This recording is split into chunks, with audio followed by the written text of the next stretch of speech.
पुलिसनि आखायाव बर' सिख्लाफोर एप्रिहेन्डेड बा हमजाबाय बोरै जाथाया मा जादों आरो बबे जायगायावहाय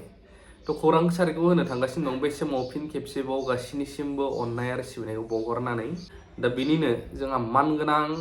मानाव गेदेर आइजो बा मेडाम बिथां मेडामा मा बुंदों बिथांनि खोनासंनो हागोन बिबुंथिखौ माने दिनै लिडार गैयिनि थाखाय माबा सोरबा गथ'खौसो केन्डिडेट सायख'गासिनो बिसोरो गोबां माने दुखु मोनथावसो जानानै फैदों जोंनि बर' जाथिनि थाखाय जोंनि बर'आव बेफोरबायदि लिडार गैलामोन नामा माथो बिनि आसे फासे गोबां लेखा गोरोंफोर कास्टममोनखौ नुयो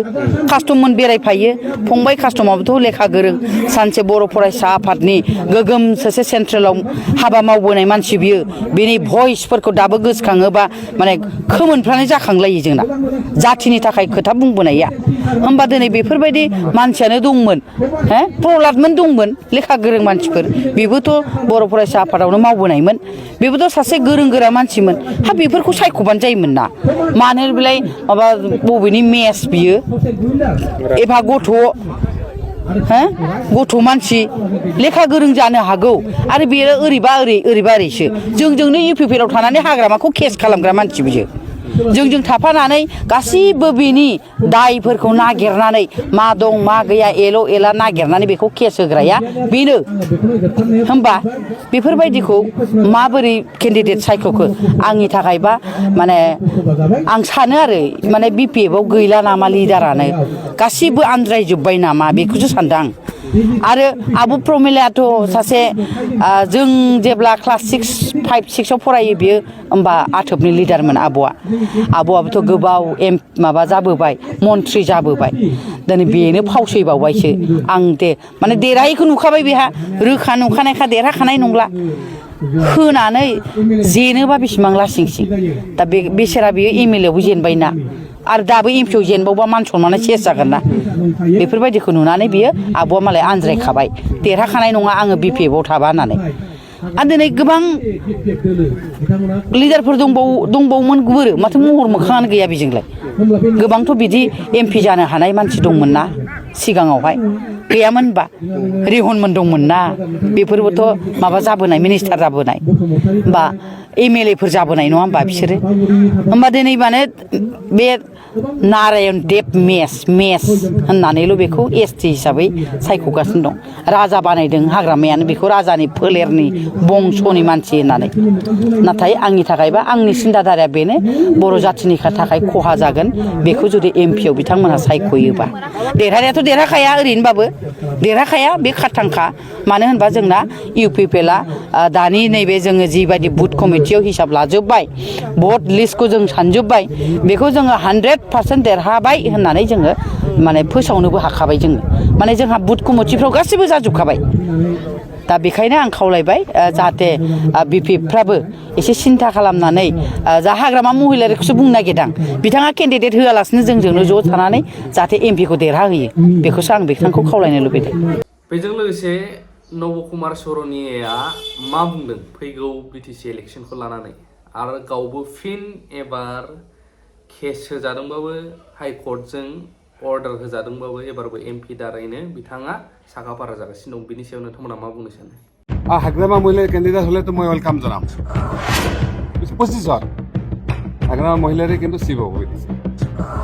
ঠিক আছে নবহৰণৰ বিকল্প কি উষাগ্ৰহ হ'ব পাৰে প্ৰমোদৰ হ'ব পাৰে নে ৰাজু নজৰী হ'ব পাৰে নে চন্দন ব্ৰহ্ম হ'ব পাৰে নে খাম্পা নে প্ৰমিলা প্ৰমিলা বাইদেউতো হ'ব নহয় নবহৰণৰ বিকল্প হয় নহয় তেওঁলোক নিজে কনফিউজ হৈ আছে তেওঁলোকে ইলেকশ্যন কাক খেলাব এজনে কৈছে যে তেওঁ ইপিপিএল কয় তেওঁ কৈছে নবহৰণটো পুৰা কি কয় বড়ো খেলিছে বড়ো সংগঠন বনাইছে নবহৰণাৰ কাৰণে মুছলিম বড়ো কাজিয়া লাগিছে মই তেওঁলোকক কৈছোঁ যে নবহৰণা অৱৰ সুৰক্ষা সমিতি কেতিয়া বনাইছে অৱৰ সুৰক্ষা বিভিন্ন দল সংগঠনবিলাকে নিজকে পৰিচয় দিয়া অৱৰ হিচাপে কাৰণ তেওঁলোকৰ বিগত দিনত তেওঁলোকৰ প্ৰতিটো জাতি জনগোষ্ঠী তেওঁলোকে হাৰাশাস্তি হৈছিল তাৰ হয়তো সকলো বড়ো মানুহ নহয় কিন্তু বড়ো জাতীয়মূলক সংগঠনবিলাকে ইয়াত দায়ী আছিলে 2 নম্বৰ কথা আমি কোনদিনা মানে বড়ো মুছলিমৰ কাজিয়া লগাইছিলোঁ সেইকাৰণে এনেকুৱা ধৰণৰ ভিতৰত যে কথা চলিছে মই গম পাইছোঁ ল'ৰাজন মই বেয়া পাওঁ নাই কিন্তু তেওঁ যে সত্য কথা এটা কৈছে তেওঁৰ যে মাথাটোত কি সোমাইছে মই সেইকাৰণে কৈছোঁ যে বড়োৱে হওক আপোনালোকে চাব নবহৰণীয়াৰ যিটো প্ৰিন্সিপল আমি কোনো ৰেচিয়েল নহয় दुलाराय बर' फरायसा आफादनि सासे गागि सोद्रोमाया मा फोरमायदों नोंथांमोना ससेबाबो दिन्थिनानै होनो नाजागोन। दुलाराय बर' फरायसा आफादनि गलाघाट जिल्लायाव जुथुमनाय 52थि थान्दै जख'न्थाइनि थान्दै मेलनि गेजेरजों दुलाराय बर' फरायसा आफादा बर' बिमा गौथुमखौ माने दानायनि जे मोनसे थांखि बेखौ जोङो लादोंमोन आरो बै दिनखालि बर' बिमा गौथुमखौ आबुं महर दानांगौनि थाखाय मोनसे दिन थारिख लानानै दानाय जाथों होननानै जोंनियाव थांखि मोनसे दङमोन आरो बै दिनखालिनो जोङो माने चिफ कनभेनर आरो कनभेनर साथाम साब्रैसो बिबानजों जोङो बेखौ एडहक कमिटि हिसाबै जोङो दानानै लानाय जादोंमोन। दा बेखौनो आबुं महर होनायनि नोजोर आरो थांखिजों दिनै अदालगुरि कलेजाव जोङो माने बेनि मोनसे जथुम जोङो लादों आरो बे जथुमनि दिनै थान्दै मेला सोलिगासिनो दङ।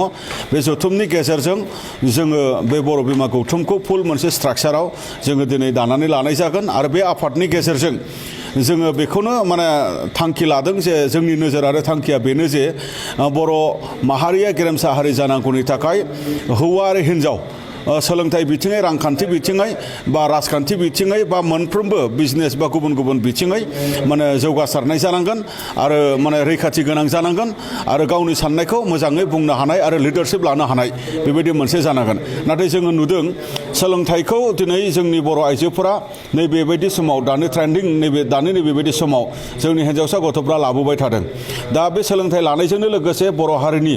हारिमु, बर' हारिनि रांखान्थि, बर' हारिनि समाज आरो बर' हारिनि रैखाथिनि थाखाय आरो गोबांथार माने खामानि मावबावनो गोनां दङ। दा बेखौनो मावनांगौनि थाखाय दिनै माने दुलाराय बर' फरायसा आफादा माने हाख'यै बा माखासे दुलाराय बर' फरायसा आफादा जेखौ मावनो हायो नाथाय बेखौ माखासे बेरियार थायो जे आइजोफोरनि माखासे समस्या, आइजोफोरनि माखासे जेंना, जे बाथ्राफोरखौ जोङो खुलायै मालाबा उसुबिदा मोनो सोंनो रायलायनो बा हौवाफोरनो मालाबा खिन्थानो मालाबा उसुबिदा मोनो बेबायदि माखासे जेंनाफोरसिम माने जोङो सौहैनो हाया जायो। दा बेखायनो बे गौथुमनि गेजेरजों जोंनि आइजोफोरखौ जोङो फुल्लि एम्पावार्ड बा फुल्लि मोनसे माने बेवहाय गोहो होनायनि गेजेरजों स्पेसियेलि जोंनि आइजोफ्रा मा जेंनाजों मोगा मोगि जानो गोनां जायो बिसिम रिचेबल जानांगौनि थाखाय बे आफादा खामानि मावगोन। दानिया फैदों गुबै खौराङावहाय जोंहा बे खौराङा फैदों सनितपुर पुलिसनिफ्राय सानै काछारिगाव आउटपस्ट एप्रिहेन्डेड बा हमजादों। सोर नामखौहाय आं नोंथांमोननो होनो गोसो जायो। ए पार्सन नेमलि मिस हांमा Basumatary, daughter of late Taneshwar Basumatary, village Masbad, Jatgapur, PS Masbad, district Udalguri, and miss Maidangsri Mushahary, wife of Sri Ram Musari, along with 12 kg suspected ganja भां। तो जोंनि गेजेराव गोबां मावनानै जायोब्ला मोजां खामानि दङ, नाथाय गोबाङा मा सानो माला बेफोरखौ बाहायोब्ला गावनि गथ'फ्राबो मालाबा बाहायगोनब्ला गावनि न'खरनियाबो सोरबाफोर बर'नियावनो बिदि बाहायोब्ला बहुद जोंनियाव लस फैयो, जेंना फैयो। बेखौ गोबाङा सानस्लाबा, गाव गावनि प्रफिटखौ नायो।